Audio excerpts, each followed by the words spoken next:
Another buhay na ni Serena naman ni Ate Jen. So, eto na nga, 'di ba? Ang aga ko mga ka-idol nagising, 6:00 pa lang. So, alam mo 'yun, yung excited ako maglaba kasi naisip ko ang dami kong lalabahan. So, kailangan maaga ako maglaba para maaga ako matapos. Kaso nga lang sa dose, kasi nga syempre marami tayong mga inaasikaso pa rin. Kagaya ng pagluluto, pagsasaing at pagluluto ng ulam. Syempre hindi naman tayo pwedeng hindi nagagawa, 'di ba? So, ayun na nga. Ang inyong Ate Jen ay 6:00 ng umaga nag-umpisa. Oo, 6:00 pa. Alam mo yun, yung tulog pa lahat ng mga kasama ko dito sa bahay pero nagpapaikot na ako sa washing. At eto nga mga idol, 3:10 PM na ako natapos. Oh my God. So, patang-pata na naman ang inyong Ate Jen pero no choice tayo, wala tayong magagawa kasi nga, ganyan talaga kapag buhay na.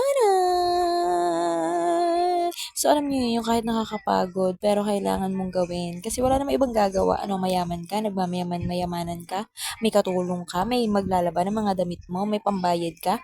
Kaya kung wala kang pambayad sa maglalabada, magtiis ka, charot. O, ayan. Ayan ang itsura ng inyong ate dyan. Kasi nga, alam niyo yun, yung ikaw kaya maglaba. Ha, joke lang. Alam mo yun, yung ibang mga nanay na, na maganda pa rin kahit pagod. Eh, ako, tingnan mo.